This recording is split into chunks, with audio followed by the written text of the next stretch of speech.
വാൾമുനക്കണ്ണിലെ മാരിവില്ലേ കട്ടെടുക്കാനെൻ കൈതരിച്ചു. തൊട്ടപ്പോൾ മഴവില്ല തീമഴയായി ആ മഴ ഞാനും ചന്തമായി. ഇതുവരെ അറിയാത്ത മുമ്പരമിൽ ആത്മാവിൻ ഞാനറിഞ്ഞു.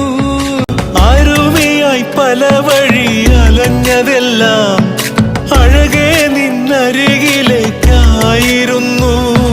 വാൾമുനക്കണ്ണിലെ മാരിവില്ലേ കട്ടെടുക്കാനെൻ കൈതരിച്ചു. വാൾമുനക്കണ്ണിലെ മാരിവില്ലേ കട്ടെടുക്കാനെൻ കൈതരിച്ചു. തൊട്ടപ്പോൾ മഴവില്ല തീൻ മഴയായി